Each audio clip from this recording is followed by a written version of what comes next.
Tervist, olen täna kogunenud teadustöö raames Tartu laululava loengule.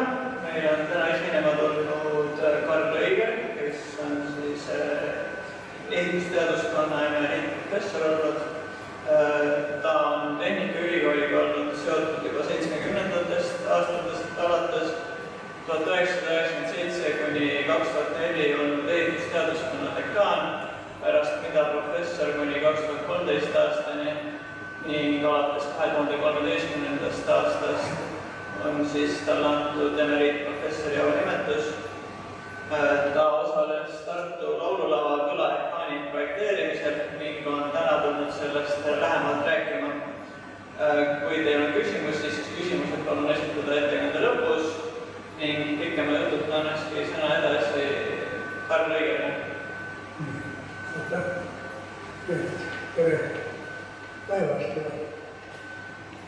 Nüüd rääkida Tartu laululava konstruktsioonist, uurimisest, projekteerimist, ehitamisest ja tema omapärast, selles maailma paljude teiste rikutele katusele.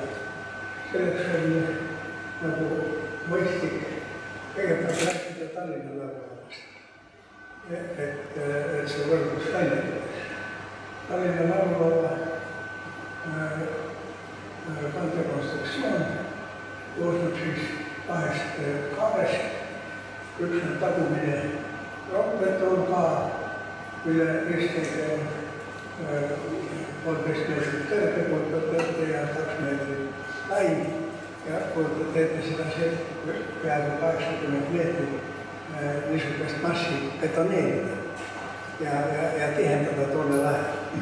Nii, ja nüüd need esitaja, mis on terastool, läbi mõõduga 2 meetrit ja on täidetud betooniga ja vähesel määral ka armatuuriga ja milleks see betoon vajalik on, et selle esitaja kaal peaks olema iga jooksev meeter 5 tonni. Aga miks seda vajalik on, seda ma kohe räägin. Nüüd nii esikaar kui kõrgkaar, nad toetavad siin külgmistele võimsatele tubedele.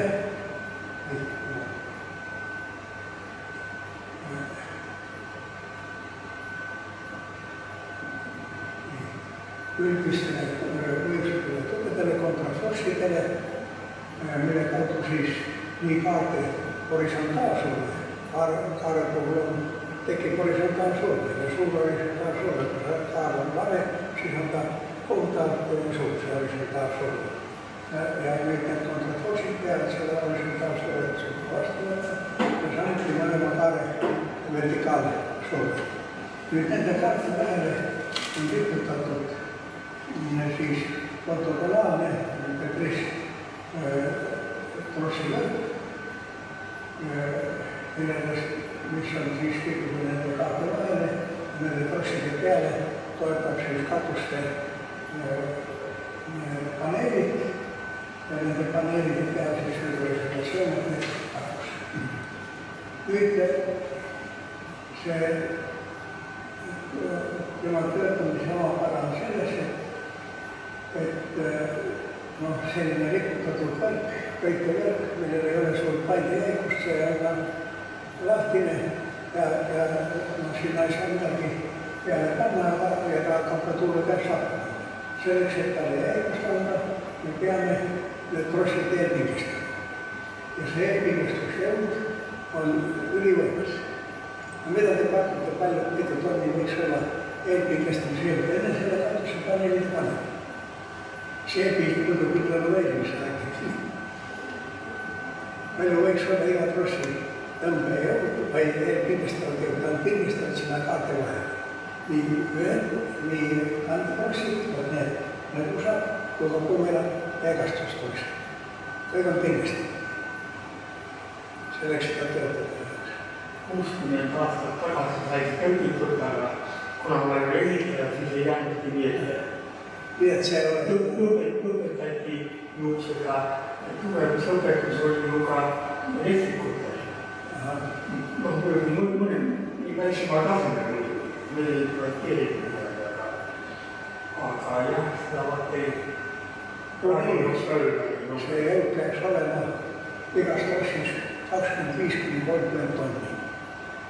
Ja nüüd on see, et noh, nad töötab väga huvitavalt selles mõttes, see kõigestatud trossid kasvitavad hind, väga huvitavalt selles mõttes, et kui nüüd koormus tuleb peale, näiteks koormus ja paneelid ja nii edasi, siis vot see kumertross, need kumeratrossid, kuna need külgtoed on jäigad, siis see kumertross kõik vajub alla, et ta läheb sirgemaks. Lõppude lõpus, kui paigutus väga suur, ta läheks täitsa sirgeks, eks ole. Nagu kaar vajub allapoole ja ta läheb sirgemaks. Kui ta sirgemaks läheb, see tähendab seda, et ta läheb lühemaks ja see eelpingestuse jõud kaob sealt seest ära. Ja kui ta läheb nulli, no siis on jälle see vasikamagu.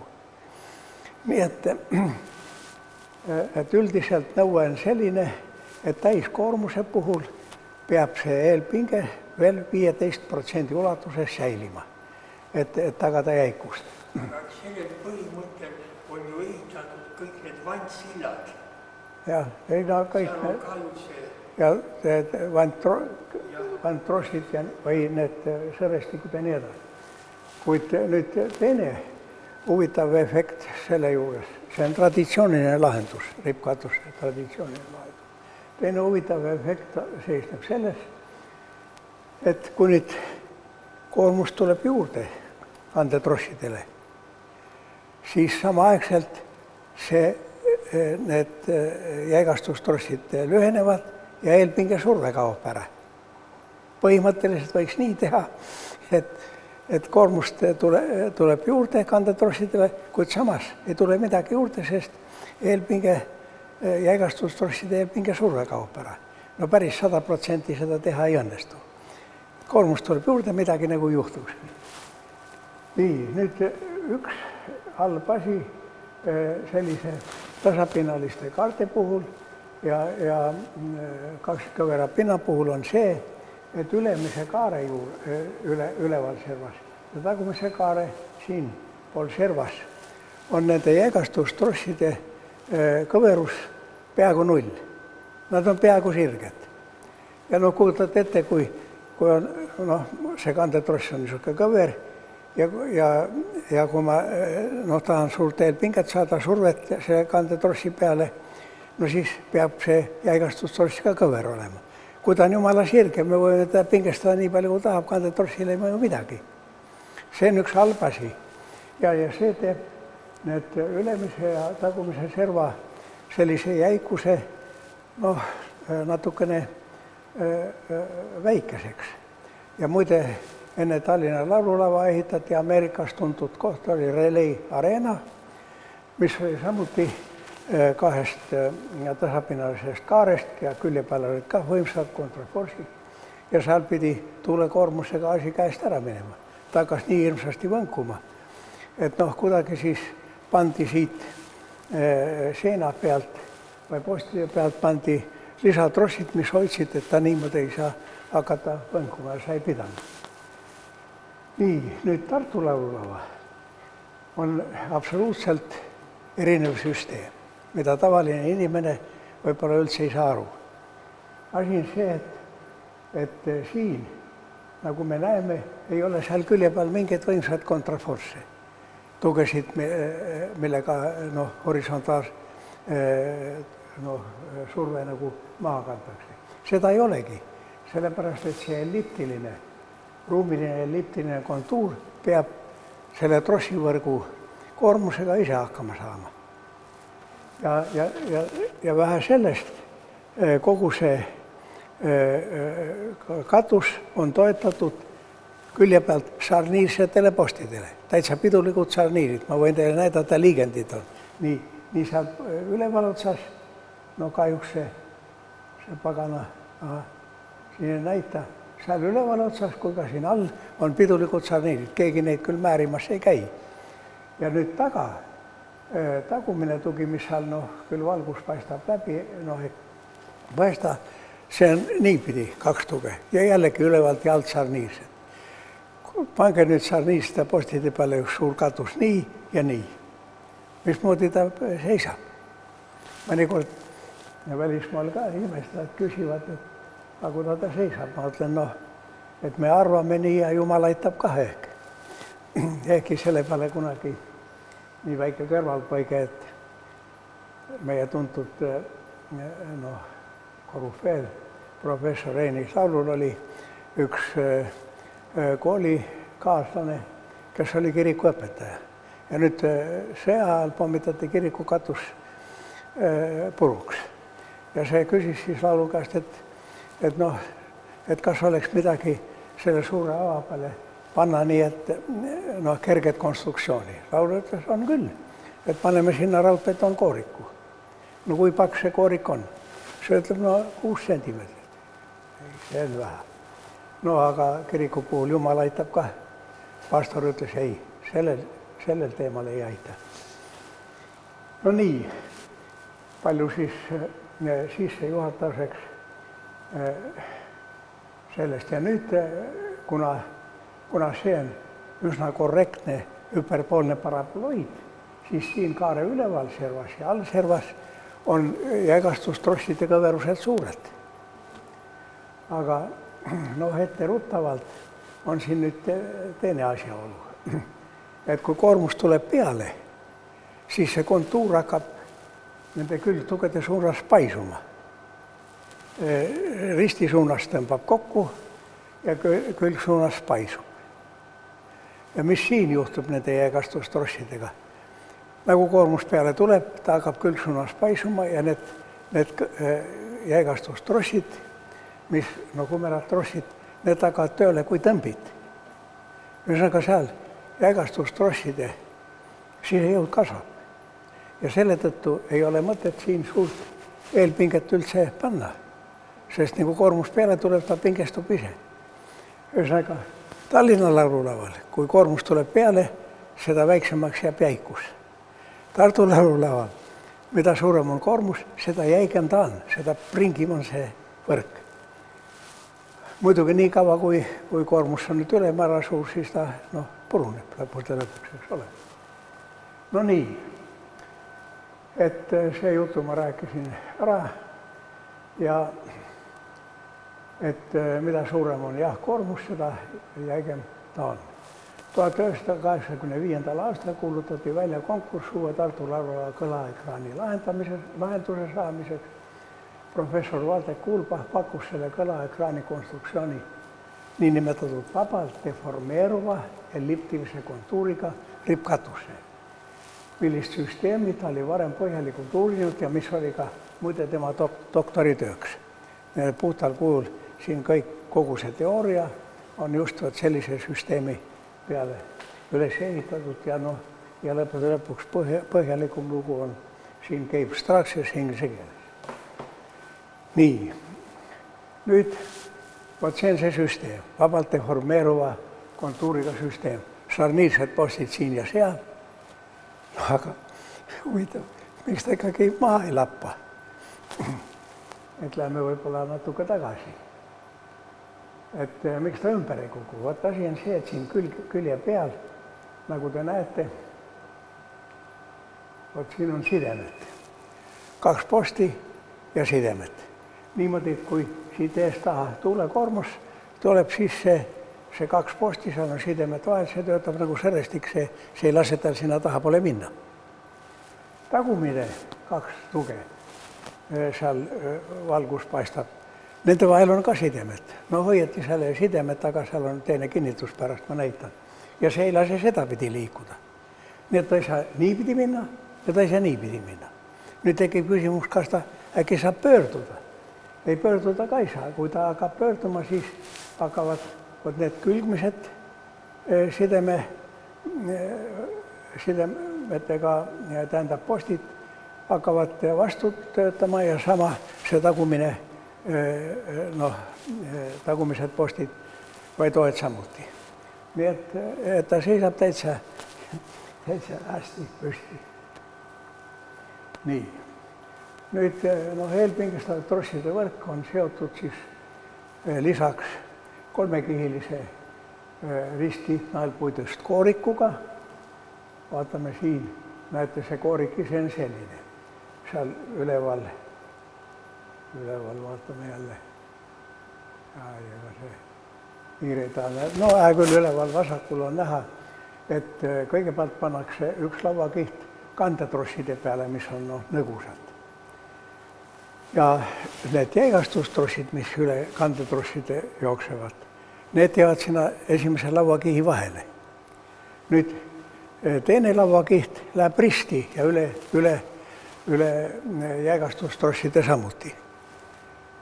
Ja kolmas kiht on diagonaalne kiht, mis siis veel jäigastab kogu seda süsteemi. Ja kogu see komposiitkonstruktsioon, mis koosneb siis eelpingestatud trossidest või ütleme, vantidest võib-olla on õigem. Ja kolmekihilisest puitkoorikust, mis on omavahel klambritega seotud ja peale selle see puitkoorik on kinnitatud, kui näete seal allkontuuri juures, kahjuks, et hiirepoiss ei taha seal. Näete, seal on üks 30 centimeetrit lai terasriba keevitatud ja selle riba peale tuleb puitkoorik ja see puitkoorik on sinna ka kinnitatud. Nii et see on üks komposiitkonstruktsioon. Niisugust praegu senimaani keegi ei ole riskinud kasutada, küll põhiliselt sellepärast, et sarniir sealt toetab nende postide peale nii ja on üks kuradi kaatlane värk ühest küljest. Ja teine asi, et see jäigastustrosside ja kandetrosside omavaheline töö, et kui koormus juurde tuleb, et siis jäigastustrosside surve väheneb kandetrossidele, aga koormus tuleb juurde ja tekib nagu kompensatsioon Tallinna laululava puhul, aga siin nüüd küll ta jäigastub. Nii et aastatel 86-88 koostati Tehnikaülikooli kandekonstruktsiooni põhimõtteline lahendus. Tartu laululava kõlaekraan katusava on 55 meetrit ja ristsuunas praktiliselt 43 meetrit. Etteruttavalt, et mis te arvate, on see Tartu laululava tohutult väiksem Tallinna omast.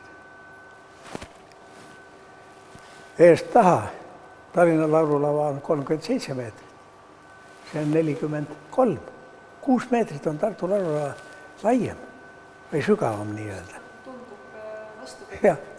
Aga 6 meetrit on hirmus pikk maa. Ja see annab ruutmeetrit, nii et vähe ei ole. Aga nüüd pikki suunas, on 55 meetrit ja Tallinna laululava 75 meetrit. Siin kummastki otsast on 10 meetrit vähem, aga see Tallinna laululava, see otsaosa, see on niisugune kiilukujuline. Ega see väga palju pinda juurde ei anna. Nii et kahe laululava pinna vahe, Tartu laululava 1850 ruutmeetrit ja Tallinna laululava 1950. 5% on ainult vahe. Aga kui Tallinna laululavaga saab minna korraga 25 000 laulja, siis Tartu omas nii palju ei lähe. Tartu omas saab samuti minna, mitte ainult 25, et 30 000 ja Tartu laululaval 15 000, palju nende suuremate ürituste puhul on. Et ta on tõesti nii. Nüüd trossideks ei ole mitte nii nagu Tallinna laululaval. See on seal näitusel. On niisugune kolmekihiline, Tallinna laululaval kolmekihiline tross. Kuskil kirjanduses ma vaatasin, võrgus oli vale, et 30 millimeetrit on Tartu või Tallinna laululava tross. See jämedus. Ja kolmekihiline, nii et kõige pealmine kiht on niisugune Z-kujuline, järgmine kiht on kiilukujuline ja lõpuks sees on ümar kõrgtugevatest traatidest veel kuskil traatide kimp. Kuskil 19 traati. Ja need on õli sees. Nagu võib-olla teate, et ma osalesin nüüd selle ümberehitamise puhul ja ja me võtsime ühe trossi sealt välja ja laboris vaatasime ja arvasime, et 25 aastat ehk võiks veel vapralt edasi minna trosside osas. Ehkki praeguseni on juba üle 2 garanteeritud ea, tehase poolt antud garantiiaja. See oli ainult 25 aastat. Ja mul oli tehasega ka küll. Olen helistanud sinna. Aga siin kaabliteks Tartus on 30 mm ümarteras. Need on ümarterasest vardad. Ja küllalt hea tugevusega Nõukogude Liidu teras, 10G2S, kui tavaline teras 3, vaid tänapäeval 235. Voolupiir, siis selle voolupiir on üle 300 megapaskali. Nii et päris hea teras. Nüüd, kui Tallinna Larulava see esikaar on 2 meetrit, siis siin on läbimõõt 1,2 meetrit, aga paksus selle eest on küll 2 millimeetrit rohkem, 16 milli. Nii et, ja teised elemendid siin võib-olla nagu midagi praegu käes saate eriti ei ütle. Siin on veel mul üks käsitsi kirjutatud skeem või joonistatud ja see trossid 36 millimeetrit, see on küll viga 30. Nii, et eest taha on ta siis 43 ja pikisuunas on 55 meetrit ja kõrgus seal üleval on näha Tartu Larulaval 27,8. Palju Tallinnal võiks olla? 32 või. Et praegu, kui nüüd renoveerimisel see telling oli sinna üles pandud, siis me võisime öelda, et see oli Eesti kõige kõrgem telling. See kohutav pilt. Nii. Okei, lähme siit edasi. Ja siin on nüüd veel üks skeem. Nüüd ka Tartu Larulava see ruumiline elliptiline kontuur on külgtugede juures ja tagumiste tugede juures ja ka esimene vabalt rippuv osa on täidetud betooniga. Et see on seesama asi, et külgtugede peal ja tagumistugede peal on väga suured paindemomendid, ta on sealt nii painutatud. Ja see on täidetud betooniga ja armeeritud. Esimene, see vabalt rippuv osa, miks seal on vaja? Samal põhjusel kui Tallinna Larulaval on see, et see iga jooksev meeter peaks kaaluma 5 tonni. Kujutad ette, kui nüüd kas või eelpingest, näiteks need trossid, Tallinna Larulaval, 25 tonni sikutab. Ja see geomeetria on selline, et kui kaar on nii, siis trossid tõusevad siia üles. Ja üks komponent on kaare tasandis ja teine komponent tõstab. Nii et kui koormus tuleb peale, siis Tallinna Larulava kaar tõuseb. Mitte ei kuku allapoole. Vastupidi, ta tõuseb ülespoole. Aga selleks, et ta liiga palju ei tõuseks, tähendab. Et miski asi seda tõstvat jõudu kompenseeriks, see ongi see 5 tonni jooksvale meetri Tallinnas. Ja siin ta on nüüd natuke väiksem. Nii. Et kompenseerida. Nüüd oli see asi veel tagasi tulles Tallinna Laululava juurde, et nüüd kui me renoveerisime, siis ma püüdsin arutada teda praegu ühe parima programmisüsteemiga. See on Tuupalvoi RFM, Saksa programmisüsteem, elementide süsteem, see on väga võimas süsteem. Teate, kui te juba näiteks raudbetonraam ja annate talle teada, et see on raudbetonraam ja selliste mõõt, ta paneb armatuuri ka sisse, pakub, te võite siis seda muidugi muuta. Et ja nüüd, kui ma selle Tuupaliga me arutasime läbi, siis Tallinna Laululaval oli see asi, et kuidagi see, need paigutised tulid, võrgusiirded liiga suured ja ma vaatasin, et kuradi ant, et me peame seda eelpinget natukene suurendama. Nii, paneme selle eelpinge suuremaks arvutis midagi ei juhtunud. Asi oli see, et see esikaar paindus järgi. Esikaare jäikus ei ole nii suur ja kui siin eelpinget kandetorsides suurendad, see sikutab teda siia, painutab ära ja midagi ei juhtu. Ja noh, ma mõtlesin, et kuramus, et midagi on ikka selle asjaga, selle arvutamisega viltu ja läks nädal või paari jaoks vana laulu, professor Laulu artikkel sattus mulle kätte ja loen, et teate niuke asi, et see oli ehitusaegne. Et meil oli küll vaja 30 tonni sinna trossidesse panna, aga meil ei õnnestunud seda teha, kuna esikaar paindus järgi. Umbes 30 sentimeetrit. Arvutiga andis täpselt 30 sentimeetrit. Nii hästi ta ikkagi töötas. Nii. Nüüd, nagu te näete, ma ütlesin, et need sarniirid, nad on tõesti pidulikud sarniirid. Et siin näete üleval ja see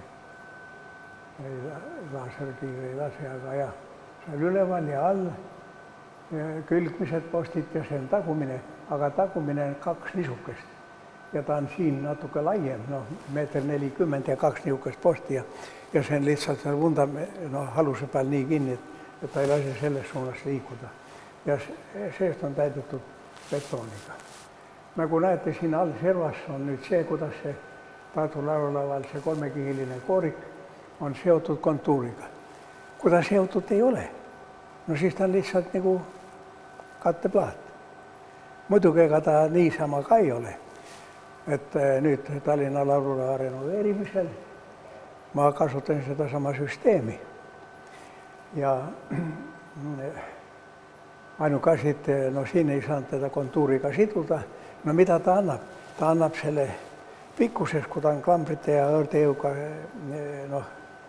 kinni trosside peal, siis ta tõstab trossi tõmbejäikust igal juhul ja paigutised on väiksemad. Nii, nüüd võib-olla veel tulles tagasi, ma tulen natuke tagasi. Vaadake, see Tartu laululava alumine pind, näete, kus ile see on. Tallinna laululaval olid need 3-kihilised paneelid ja see oli nagu äkke, et ta oli veel need paneelid, olid tribid, see alumine laudis, oli ülemine laudis ja need tribid olid toetatud vaheklotside kaudu trosside peale. Kõik see oli vaat niisuke. Ja muidugi alumine laudis, kui ta kuivas, seal pilud sees, kujutate ette nüüd, kuidas ta heli peegeldab. Mitte eriti. Aga nüüd, kui me see renoveeritud katuse puhul on sama pilt Tallinnas ja igal juhul dirigendid käisid seal üleval Herne-Saksa selle samba juures kuulamas, et kuidas ta peegeldab seda heli. Väga hästi ütles, et korra siin, kas ongi vaja väga hääli kõvendada. Aga see eelmine neelas väga palju heli ära. Nii et vot see helis.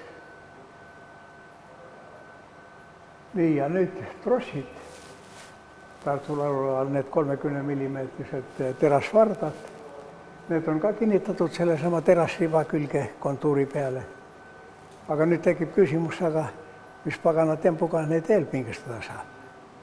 Asi on see, et Tallinna laululaval see tross jookseb läbi tagumise raudbetonkaare. See on 2 meetrit lai, kujuta ette, siit läheb see auk läbi ja nüüd on ümarvarda puhul on sul otsa liidet väga lihtne teha, keevitad. Aga trossi puhul, kus on need trossikivud või keermed, kuidas seda kinnitad? Seda kinnitatakse nii, et kõigepealt lõigatakse see trossi ots parajaks, siis arvutatakse kõik need kivud lahti, siis on igavene suur temp, et õlistada puhtaks saada. Siis pannakse niuke kooniline, on treitud kooniline niuke kann, nüüd sealt alt august pannakse need trossi arvud läbi, arvutatakse laiali, mõnikord ka keeratakse ots veel tagurpidi ja siis valatakse täis tsingi ja tina seguga. Ja nüüd selle kannu servas on siis 2 kõrva ja seal on augud. Või on nii, et kannu otsa saab, on üks osa, kuhu sa saad keerata selle umbes nii jämeda poldi, mis on ka paar meetrit pikk. Ja see läheb nüüd sealt kaare august läbi ja teisel pool on siis mutter peal, aga et 30 tonni sinna käsitsi keerata peale, see ei õnnestu, sest selle mutril tekib nii kõva õrdejõud, sa ei tee midagi. 2 meetri pikkune see mutrivõti oli küll, aga et lõppude lõpuks siis Johannes Aare, teine professor, nüüd pakkus, et paneme sinna aksiaallaagri, et pannakse siis see toe ja vahele need on nagu sellised kettakujuline plaat ja siin vahel on kuullaagrid ja kui keeratavad, siis see annab keerata niimoodi ilusti libiseb kuulide peal. Ja nii õnnestus siis need tonnid käsitsi küll kätte saada. Ja Tallinnast ta tuleb tagumisest kaarest läbi ja need jäigastavad trossid, kumerad jooksevad ka terastorust läbi. Et neid võib meil mõlemast otsast. Aga kandetrossi saab veel pingestada ainult tagant raudbetoonkaare pealt. Nüüd teine ots Tallinna laululaval, mis läheb sinna kandetrossil sinna kaare peale, see on lihtsalt kinnitatud läbi ühe, on kas valatud kann, seal on kõrvad ja siis sinna on keevitatud seda kaare külge siis üks vastu niuke seib ja see pannakse sinna vahele ja pannakse polt läbi, 70 millimeetrit polt, mis siis peab ilusti kandma. Ega häälestamine, mida ma unustasin võib-olla algul rääkimata, on eriline temp. Et kunagi oli siin Tallinna Televisioon või tegi ühe saate seal selle katsemudeli juures ja ma ütlesin, et see häälestamine, kas siis laululava tuleb ka häälestada? Muidugi, see on nagu klaveri häälestamine, hullem veel. Seal sa saad veel kuulda. Ma olen ise ka proovinud klaverit häälestada kunagi. Et sa tõmbad ühe trossi, ütleme 20 tonniga, eelpingestad algul. Nüüd lähed, paned teisi kuidagi, hakkad kolmandat panema, kaart deformeerub. Ja kõik see esimese trossi jutt lõpeb, muutub. Ja kunagi ma oma mudeli peal tegin nii, et kõigepealt keskmised trossid, kaldetrossid, pingestasin poole jõuga.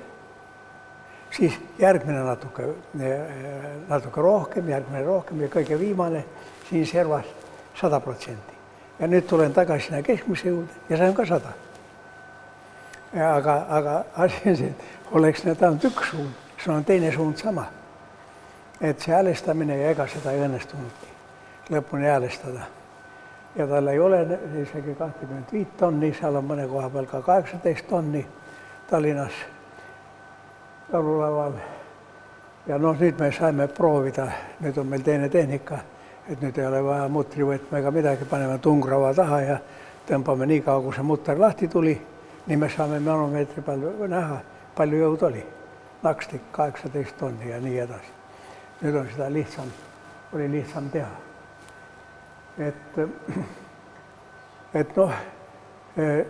Aasta pärast, see oli ka üks niuke kaudne temp, üks komparaator, mis töötati välja niukene meetripikkune ja sa siit jõuga surud ja siis mõõdad ära, kui palju sa kõverust saad, mitu millimeetrit ja siis saad välja arvutada, kui suur on see tõmbejõud. Kandetrossil on 6 ruut jagatud 8 läbirippega, et see on küllalt lihtne valem. Ja sellega siis kontrolliti, asi häälest ära täiesti. 63 pandi ta uuesti, üritati häälde panna, järgmine aasta ta oli ikka sama. Kaare, sa ei saa ideaalselt sama jäikust kogu ulatuses.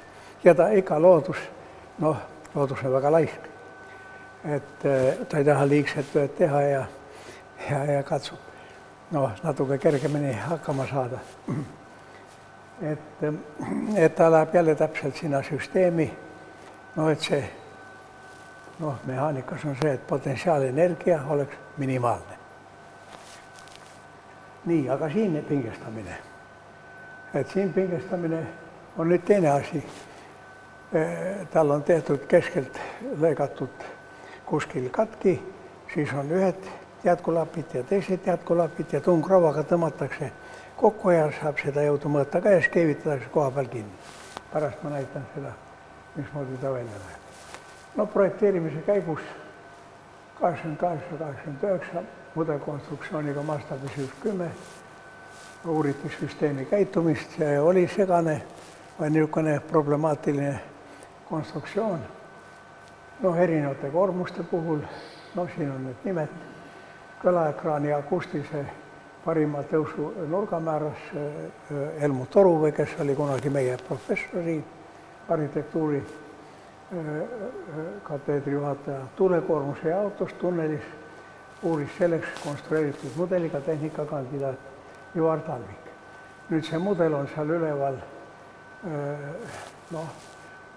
5 meetrit pikisuunas ja 4 meetrit siin ristsuunas ja all on siis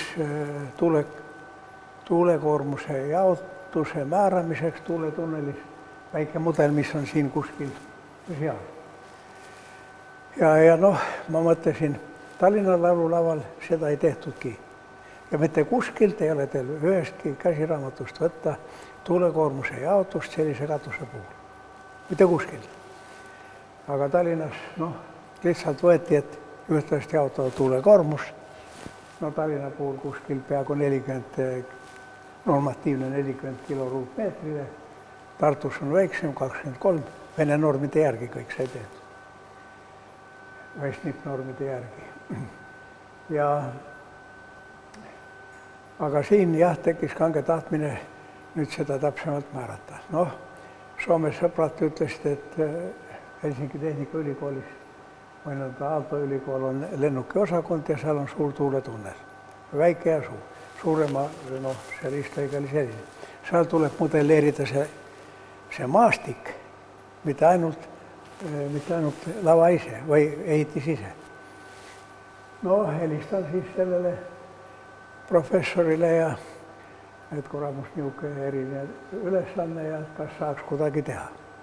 No see mõtles siis vähemalt nädal aega ja siis helistas, et 100 000 Eesti krooni. Ja et seda ei ole mul küll kuskilt võtta ja midagi ei ole teha. Aga siis Füüsika instituudil oli üks väike tunnel Männikul, umbes niisuguse ristlõikega ja ventilaator ja sellega.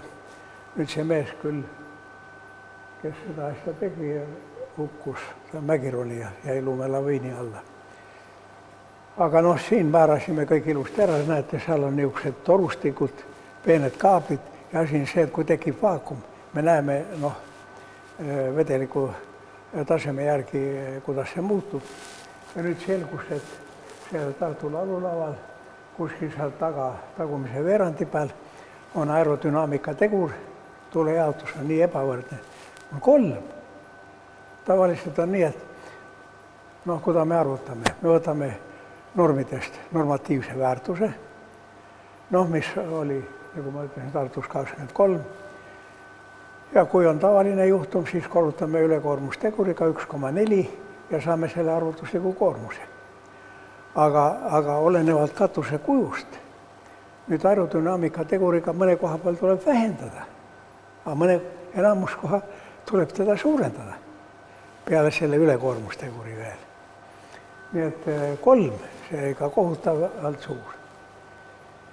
Vaat nii oli sellega lugu. Konstruktsiooni arvutus tehti Waldeck-Urbachi teooria valemitega, siin raamatus on. Ja see oli käsitsi arvutamine ja mul oli kange tahtmine ikkagi lõplike elementide, ka olemasolevate lõplike elementide süsteemi kasutada. Kunagi oli üks Soome firma, kellega meil oli siin Tehnikaülikooliga side ja tal oli üks saksa programm TPS-10 ja sõitsin sinna ja siis arvutasime. Väga hea arvutimees oli. matemaatikapoiss. Ja niin kun mä noka veidi lahti tegin, ta kohe sai aru täpselt, mida vaja teha.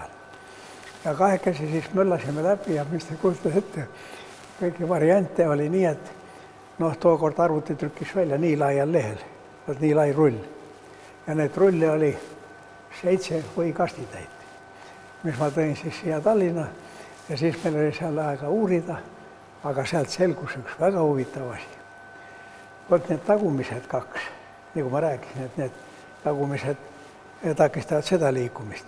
Aga sealt tagumiste kaarte pealt jookseb väga lamedalt üle see kontuurikaar. Ja nüüd, kui see hakkab sirgemaks minema, no kui te ette, siin on nii ja siin on niuke kaar. Ja kui te hakkate seda suruma, ta hakkab sirgemaks minema, ta hakkab külje peale pressima. 180 tonni, metsik koormus. Nii et sinna tuli jätta niuke lõtk, et see mäng saaks toimuda. Nii. Omavaheline postide sidemete töö, nagu ma ütlesin, see tagab tema püsivuse, aga samas nüüd tavaliselt, mis me ütleme, et need on tuulesidemed, võib-olla ka püsivussidemed, et ta nii ei lähe. Tuulesidemed, tuulekoormusest, nende külgmiste postide vahelise sidemeste, koormus seal tuleb kuskil 9 tonni.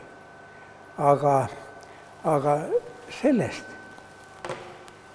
need sidemed, külgmised sidemed hakkavad tööle vertikaalkoormusest. Vertikaallumekoormus tuleb peale ja kogu see laululava sõidab tahapoole. Ehkki tagumine kaar tuleb ettepoole, aga terve mäng läheb tahapoole ja selle tõttu vertikaalkoormusest tekib kuskil või sinna 9 tonni ja seal kuskil 15 tonni, nii et vertikaalkoormusest. Niisugune see omapära. Siin on nüüd selle luupalliga arvutatud, ikka mitusada tonni on kontuuri survejõud ja see liikumine ja nii edasi, kõik oli väga hästi tuli välja. Kahju, et ei näe. Ma ei tea, kas siin on näha, et näete siin üks kollane joon, väga väike kollane joon tuleb välja poole, on vertikaalpost ja sealt tuleb väike õrn kollane joon välja. See näitab, et koormus tuleb peale, siis need läheb laiali. Ja palju ta läheb minu arvutuste järgi, pidi kuskil üle 10-12 sentimeetrit täiskoormuse juures liikuma need postid välja poole. Aga külgsuunas, tagumine post, siin on küll selgelt näha üks kollane joon. See liigub ette, aga kogu esimene värk liigub tahapoole. Igane keeruline värk. Nii. Laululava ehitust alustati 1990, käiku anti 1994, vahepeal seisis Eesti Vabariigi algaastatel mitmetel põhjustel, kuna selle süsteemi puhul jäigastus stabiliseerivad trossid ja kaablite korvamisel täiendavad pingestuvad ise, siis ehituse käigus nende veel pingestamine suurte jõududega ei olnud vajalik. Tallinna laululaval ma juba rääkisin, et seal oli kuskil 30 tonni, aga siin 7 tonni kandetrossides ja jägastavates kuskil 4 tonni ja nüüd, kui koormus peale tuleb, siis ta jägastub nagu ise. Nii, nüüd see ehitus siin nüüd algas. Siin on Jõuku üks kiilas peaga vanamees on ka siin vasakul ja Valde Kuulbach on seal minu taga ja ilmus kõva päike. Nii, nüüd mismoodi käis montaaž, kus neid valmistati? Eesti Vabariigi algusaastal ja ega enne seda ka meil ei olnud suuri metallkonstruktsioonide tehaseid. See kõver pandi kokku torujuppidest. Juppide pikkused olid 4-6 meetrit ja need valmistati Tšeljabinskis. Nii, nüüd täpsem serva, siin Peeter Pane ja Ivar Talvik ja need üritasid neid pinnalaotusi küll teha, nii täpselt kui võimalik. Aga et see täpse sobitamine toimus iga platsi peal seal, siis teda nühiti siit sealt maha, neid servi ja kevitati kokku. Ja nüüd algul oli siin maas siis, jälle me oleme Valdekuga seal üks abitugistik ja nüüd tehti nii, et esimene osa ja tagumine osa. Üks külgmine osa ja teine külgmine osa. 4 osast ja see 4 osa tõsteti siis üles ja see 1, 2, 3, 4 kohta oli, kus siis kevitati ta lõpuks kokku. No nii, nende toruosade servade mõõtude täpsem korrigeerimine toimus ehitusplatsil. Edasid montaažitöid teostas Leningradi firma Stalmontaž, meil ei olnud niisuguse firmas. Toruosad monteeriti kokku 4 suuremaks montaažiühikuks maapinnal ja pandi siis seal kokku. Tõsteti ajutistele alalistele külmistele tugedele projektlasendisse. Viimane töö toimus 1991 aasta ja 1992 aasta lõpul, kui see kontuur sai sinna kohale. Tuleb märkida, et kirjeldatud tööde tegemine langes erakordsele ajale. 89 Balti kett. Vene firmad monteerisid ja valmistasid. Nii, et pane tähele. 1889-91 oli interrinne, 90 Toompea ründamine. Siis oli Eesti kongress, siis Eesti taasiseseisvumise väljakuulutamine, katastroof Nõukogude Liidu jaoks. 91 september oli puts ja Vene tankid tulid siia.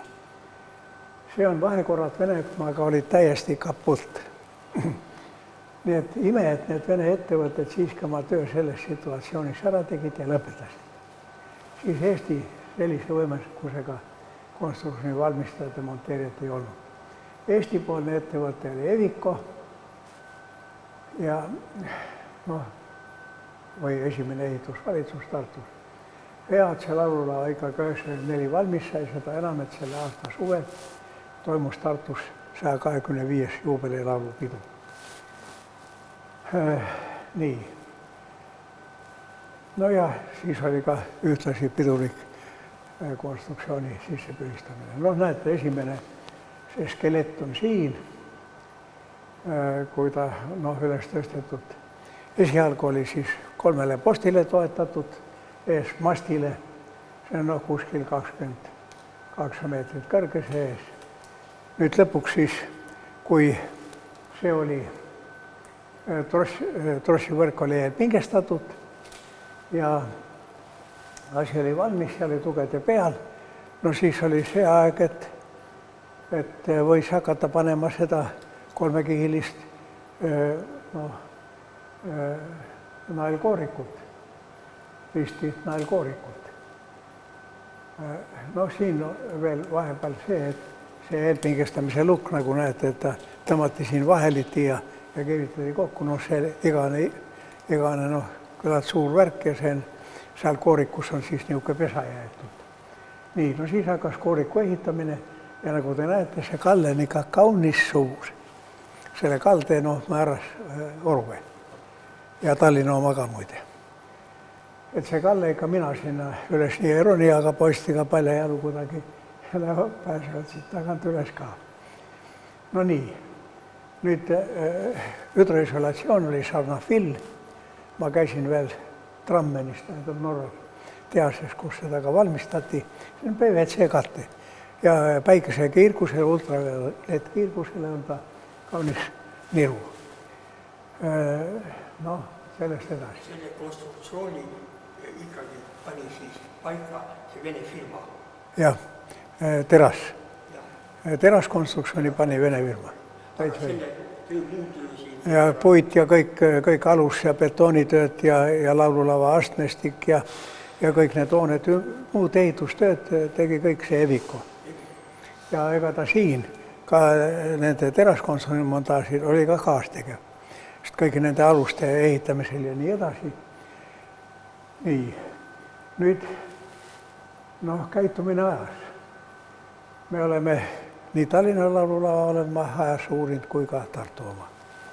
Ekspluatatsiooni algperioodil kantakse koormus üle kontuurile umbes 1/4 terasvantide kaudu ja 3/4 puitkoorik. Asi on selles, et terase ristlõige on väike, ehkki elastusmoodul on 2,1 kord 10 megapaskalit. Puidul on ainult 10 000, eks ole. Aga puidupind on metsikult suur ja puit kannab algul 3/4. Aga hiljem järeldeformatsioonide tõttu, after effects, nagu inglise keeles öeldakse, järeldeformatsioonide tõttu nüüd see jaguneb nii, et umbes 51 ja 52. Ekspluatatsioonis erinevates mõõtmepunktides ka mõõtsime omavõnke sagedusi, mis keskeltläbi 4 hertsi. On see hea või all? Milline on tuulekoormuse, tuulepulsatsiooni sagedus? Tavaline, keskmine. See on 1 herts. Ja kõik asjad, mille omavõnke sagedus 1 herts, see hakkab, kas ta täitsa resonantsi läheb, igalus amplituudid hakkavad väga tugevasti kasvama ja ta võib ka lõpuks variseda. Ripsildade puhul see on eriline probleem, sellepärast et külgsuunas, et peaks olema vähemalt 5 hertsi omavõnke sagedus. See on kaunis raske saada. Mõnikord on nii, et ripsild on nii ja siit tulevad kaldale veel trossid, mis hoiavad teda külgsuun kinni. Aga see on okei. Tallinna oma ei ole veel mõõtnud. Ükskord sinna. Erilisi juhtumeid. Ekspluateerimise esimese aastate jooksul oli kord väga lumerohke talv. Metsik. Kujutad ette, enne nägid seda pilti, see nii suur kalle on. Selle kalde peal seisis kuskil 30-40 sentimeetrit lund. Ta oli, sajab sula lund, see kleebib ja tuleb peale ja nii edasi. Ja ühel heal päeval kogu see ülemine osa, umbes minu hinnakuselt 30 tonni pani sealt üle ja see oli tugev löök. Ma helistasin Valdek Kuulbachile või autori ja ütles, et niisugune jama, et toimus lumelaviin. Et ma ei tea, kas või keegi ka sinna laviini alla jäi, aga oli nii. Valdek ütles, jumal tänatud, saigi ära katsetatud. See laviin siis vajus nagu sinna laulava taha? Ei, sinna alumise pinna peale. Alumise pinna peale. Üle ta ei saa. Tallinna laululaval, muide. Väga suur koormus juurde, see on ohtlik. Ei sealt ja koormust iseendast juurde ei tule, sellepärast, et kogu lumemass oli sama, kui ära jagada. Aga seal kohalikult muidugi ta oli hulga suurem. Ega ongi see asi, viimasel ajal ju meie talvet on niisugust nirult. Tartus oli tollel ajal normatiivne lumekoormus 70 kilo ruutmeetrile. Korrutada 1,4 ülekoormusteguriga arvutuslikin umbes 100 kilo ruutmeetrile. Praegu on neid koormusi kõvasti tõstetud. Ja ülekoormustegur on 1,5 kõigele lisaks. Aga hull ei ole mitte nüüd, et ta ühtlaselt jaotatud koormus nii suur, aga kõik hullem on need lumekogunemised. Kas tuiskab kuhugi või siis niisugused kohad, kus tekivad suured lumekotid. See on nagu määrab. Aga midagi ei juhtunud. Nüüd oli see, et siin paar aastat tagasi, ma ei tea, tudengid või noored, olid roninud sinna üles. Tead, ilma selle kuramuse, minul on siin aga tõsine temp üles minna redelite abil. Aga need ronisid kuskilt konstruktsiooni pidi ja said sinna varulaa peale ja tegid seal lõket üleval. See oli see sarnafill, see muidugi põles sinna auk sisse ja imed see puit põlema ei läinud. Aga see sarnafill ise, PVC, peaaegu 20 aastat, see oli täiesti rabe. See oli nii, et kui tükivad siin murdsid, krõps ja krõps. Ja ükskord ma helistan siis laululava tegevjuhile või, et ega siin ju jama, et sealt jookseb ja vett läbi. See oli kultuuritegelane ja tema jaoks ei olnud nii eriti tähtis, aga ma läksin siis linnapeani välja. Ma kurat võtaks, see tuleb ära vahetada. Nüüd on ta tehtud ja seal oli ka väikses piirkonnas juba mädaniku tekkinud. Nii, et siin on näha nüüd see lumi, mis sealt ülevalt on alla varis, täiesti puhtaks. See sarnafill on libe küllaltki. Aga ometi ta kuramus seisis seal üleval. Nüüd võt järeluurimised, noh, võib-olla jätate meelde siin külje peal on 106 ja 107 ja 112 ja 111 punktit, et kuidas ta aja jooksul läks. Ja keskel on 117. No nagu me vaatame nüüd, esimene tabel on vertikaalpaigutised, no vaatame seal 117 all, on aja jooksul alates ehituse algusest kuni 2011, nüüd puitkonstruktsiooni või puidu järel deformatsioonide tõttu on näete 26 senti või isegi 30 senti läinud. Aga 30 senti ei ole midagi rippkatuse puhul. Ja kui külgsuunas vaadata siin teine tabel, no siis me näeme seal 108, 106, on ühtepidi 60 läinud ja teisepidi 90, mina arvutasin, et vähemalt 10, isegi 14 sentimeetrit võiksid need külgtoed nii täiskoormuse all minna. No nii, võiduga lõpuni ja et siin on siis laulupidu ja tatsool. Et kui on mingi küsimusi. Aga kuidas nüüd ajas on see akustika, kui võrrelda Tartu laululava akustikat ja Tallinna oma? Aga mõlemal on üldiselt ikka väga hea. Et see Orue poolt määratud, ta ju katselisel teel määras seda.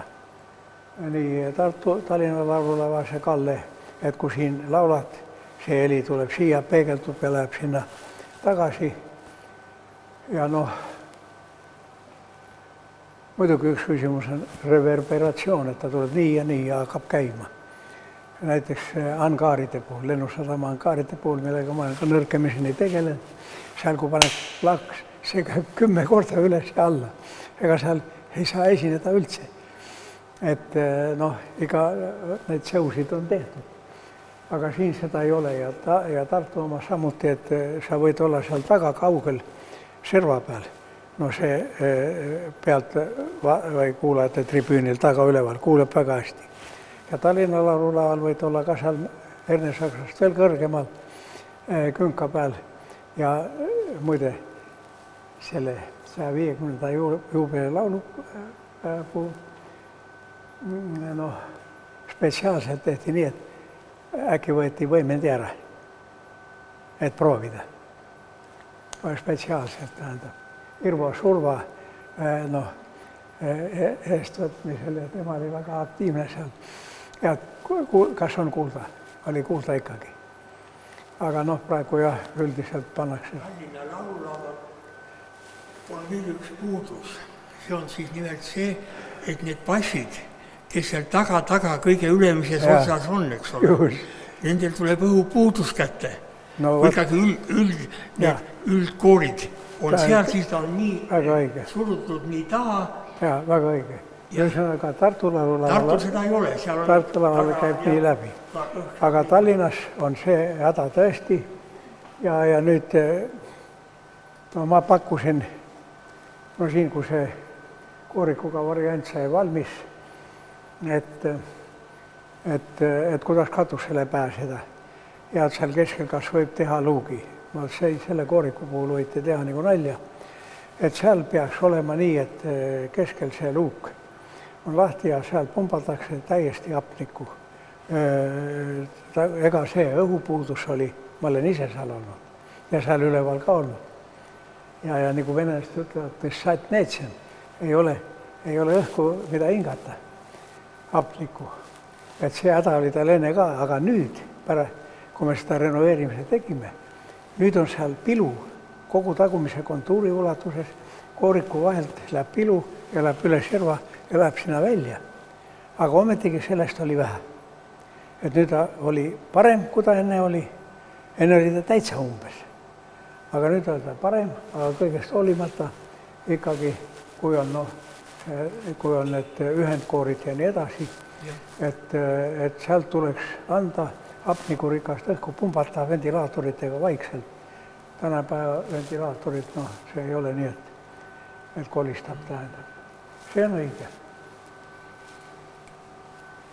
Ja seda tuleb muidugi veel teha, et no kahjuks nüüd on vanast Riho Rõõmusega oli meil eriline. Tartu laulava on praegu niimoodi selles seisus, nagu ta oli. Seal ei ole mingit kapitaalremonti tehtud ega nagu Tallinna omal tehti ju. No nii palju, et see katuse nüüd on ära. Vahetati see katus, konstruktsiooni katus. Aga jah, Tallinna laulaval on nii, et selle võtsime täiesti lagedaks. Tallinna oma on nüüd 50 aastat. Need trossid. Tallinna oma on 60 aastat. 1960. Jah, 60 aastat. Ja Tartu oma on siis 25. Jah, just täpselt nii. Et noh, trossidega jah, et eks ükskord, et noh, ega see... Ja vaat see tabel, mis siin ees oli vahepeal, te lasite tabeli numbritega. Mida need miinused, mida plussid siis tähendab? No miinus on teljestikust, et Z-telg, vertikaaltelg on ülesse suunatud, siis X-telg on suunatud eest taha ja Y-telg on suunatud selle külgsuunas. Ja kui nüüd seal, kus on Y-telje positiivne pool ja kui ta läheb sinnapoole, siis on pluss. Aga kui ta läheb Y-telje puht matemaatika ja kui ta läheb Y-telje positiivsest suunast tagasi poole, see on miinus. See tähendab seda, et üks läks sinna ja teine läks sinna.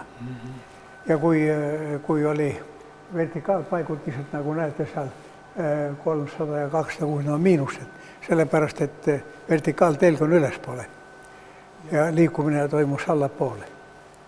See on siis millimeetrites? Millimeetrit, jah. No aga siis, kui võtta 330, ma näen siin, see tähendab siis 33 sentimeetrit. Siin ikka pinged ju mängivad juba. No alati ja ega rippkatuste puhul need läbivajumised on alati ikka 10 sentimeetrites. Võib, ma isegi arvutasin, et 50 senti võiks olla. Kunagi oli see küsimus, et Vene normides ja praegu uutes euronormides ka, et teatavate konstruktsioonide puhul on see läbivajumine limiteeritud. Et huvitav, miks see on? Teate, kui see on mitu põhjust. Viimane SNIP-i osa nende paigutiste kohta oli väga hästi koostatud. Asi oli see, et seal olid need põhjused välja toodud. Miks see vaja on? Et kui on väga suured paigutised, esimene asi on see, et kui on väga täpsed seadmed ja lagi vajub liiga läbi, sa ei saa, need ei tööta normaalselt. Hea näide on muide Põhja-Eesti haigla. Ja seal oli südame sondeerimise tehnika, haetakse siit või käest või kust. Ja see oli Saksamaal tehtud. Ja nüüd sakslased tulid siia ja ütlesid, selle põranda peale me seda panna ei saa. See on väga deformatiivne. Et see peab olema hulga jäigem. Ja mul oli au seda põrandat siis ümber teha. Muidugi omaette kõrvalpaige oli see, et kui kunagi mul omal oli vaja teha ja kui meil käru peal lükati sinna sisse ja vaatan, kurat, see on ju vana tuttav koht mul. Ajasime arstiga juttu nii kaua, kuidas ta toimetas ja sellest on mitukümmend aastat möödas. Et vot nii, üks on tehnoloogiline, teine on füsioloogiline. Et kui läbivajumist on suurelt näiteks lagi, siin Tehnikaülikoolis keemia teaduskonnas, üks paneel on seina peal ja teine on selle kõrval. Ja ta ei ole omavahel hästi, seal on, kuidas seda paremini küll siduda ja see oli läbivajunud kuskil 60 millimeetrit.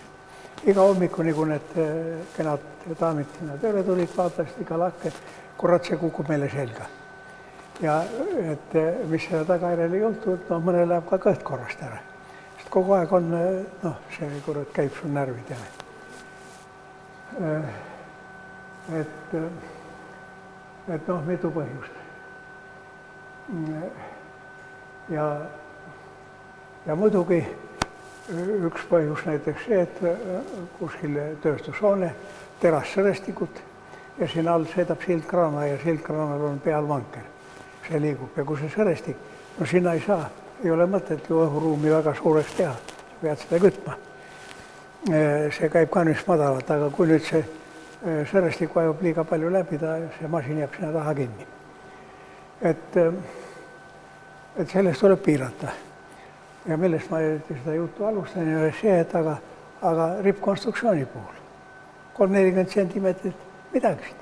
Ja kuidas seda normidega vastavusse viia?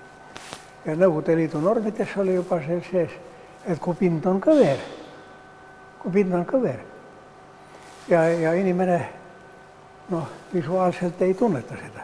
Ta oli enne kõver ja nüüd on veidi rohkem kõver ja kuradi mingisuguse 30-40 meetri peale, kas oli nüüd 30 senti oli sirgem või madalam, sa ei hinda seda.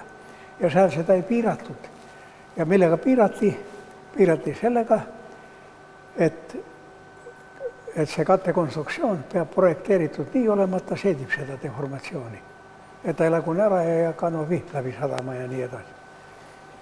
Et seda tuli kontrollida ja ühes õpikus või raamatus oli isegi toodud erinevaid näiteid, et kui need paigutised nii, et kuidas paneelidega ja kõike seda kandekonstruktsiooni teha. Segan korra vahele, meil hakkab ülekande aega lõppema, et väga tore oleks edasi kuulata, et loomulikult saab siin muljetada edasi, aga sooviks tänada siis Karl Õigerit, et ta oli nõus meile rääkima tulema. Et kindlasti saime väga palju targemaks laululava konstruktsioonide osas ja sellega on meie tänane ettekanne lõppenud. Ei.